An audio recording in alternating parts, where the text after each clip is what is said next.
Wow, what a day! What a day! I started off somewhere else because I wouldn't find it much on this field. Ooh, lovely sunset. And I thought, I was walking around for about an hour and I found a few old manky buckles and stuff, and I thought, I know, I'll go back. I've left a few pegs on that field that I was doing with Matt. I'll go back there and I'll go and check out these pegs, because I thought, well, because I'm not getting much on this other field. The grass was quite long, and I thought, well, I'll go back and check these pegs. And I got straight onto the field, and they're staring me in the face with one of Matt's pegs. He forgot it. He didn't dig one of his pegs. So I thought, well, he's not going to be here for a week. The landowner might walk over and pull it out, thinking we've forgotten our pegs. So I better detect it, I better dig it up just in case, something really nice. And guess what? Yes. Ah, yes, Matt, it was something quite nice. Oh, yeah. Right, put that down there for a minute. Is that, yeah, that looks clean-ish. Oh, yeah, I got a bottle of London Pride. Oh, yeah, it was something quite nice. Oh, yeah. Oh, look at that. Golden ale. Yeah, London Pride. Woohoo! Reminds me of a march. Right, so, London Pride. Oh, yeah, we haven't been on one of those marches for a long, long time. Right, let's get me laughing gear around this ear.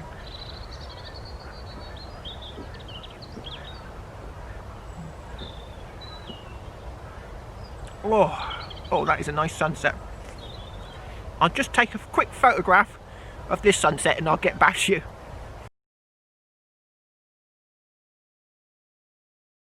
Oh, yeah.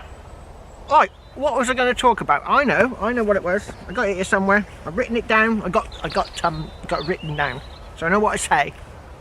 Somewhere. On a bit of paper.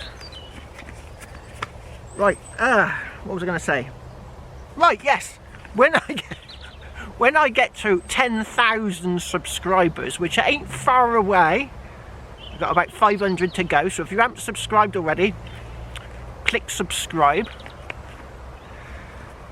Right, when I get to 10,000 subscribers, what I'm going to do a video on how I got to 10,000 subscribers, right? How I got there. And I tell you what, there's a lot of true grit and determination. Don't let some pesky pandemic get in your way. That's what I say. So, yeah. You've got to have so like being things like a soldier helps. Being a former soldier gives you a lot of confidence and stuff. You've got to have a lot of confidence. Being a businessman as well helps, because you end up with this knowledge that you've got to be a bit more you've got to be a bit more steadfast in your determination. Don't let anyone tell you that you're doing it wrong. The only way you'll learn that you're doing it wrong is by learning yourself. Once bitten, twice shy. So yeah, when I get to 10,000 subscribers, I'm going to do a whole series of videos on just how I got there. Nothing to do with metal detecting, but although this is a metal detecting channel. Lovely sunset. But yeah, I'm going to show you how I got there, because we never know, there might be another pandemic coming up, maybe next Christmas. Maybe there will be a big rush on people getting this virus again. Maybe there might even be another lockdown, for all we know, with these woke governments that we've got. Namby-pamby pussy wusses. So, there could be another lockdown. So, the reason I've survived this lockdown is because this is my employment. I get paid for doing these videos, and that is one of the exceptions that allowed me to carry on detecting, because I get paid for it. I got an exception, intervention, something like that. So yeah, because I got the videos and because I get paid, I've got a exemption. Exemption, that's the word. I got an exemption. And there's a few other things, like I cycle here, I haven't got a car, I don't use a car to get here, you know, and other bits and bobs, and my videos are a bit educational, you know, and all these sorts of things. It all helps. Now, one of the other YouTubers that I was talking to last night, Stephen, he's done a video, and he's going to do a video. He's done a video, and I think he's doing another video on the exemptions that you can get for getting out of the lockdown for metal detecting, and it's quite clear.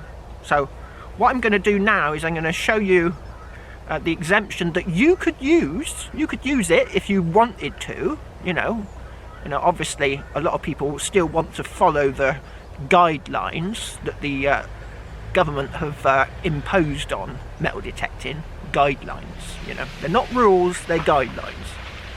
So what I'm going to do is I'm going to go over to the computer now, and I'm going to show you exactly what I mean by guidelines. As we all know, this guidance on metal detecting in the fields has been putting people under a lot of stress.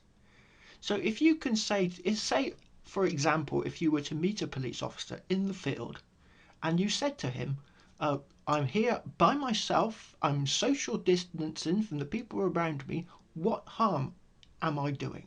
Right, that is a reasonable excuse, right? So that's what you've got to talk to the police officer about. And quite clearly it says here, guidance, in big black letters. There, look, guidance. Now, if we go over to the organisation Liberty, guidance isn't law. I'll repeat, guidance isn't law.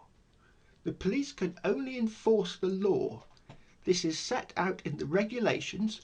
Guidance isn't law, and so government social distancing guidelines, such as the advice to stay 2 meters apart or to exercise locally, i.e. metal detecting, isn't enforceable by the police. And that comes straight from the organisation known as Liberty, Human Rights Watch. Here we go. So this is why I am still metal detecting. So there you have it. Now that organisation is known as Liberty. They're a big organisation. They've got a budget of £2.5 million a year. All of the people that work for Liberty are all lawyers and QCs and barristers. They're all like super intelligent people. So they're not like the National Council for Metal Detecting. I couldn't even find what kind of a budget they've got. I don't know how they're funded. I couldn't find anything on their funding.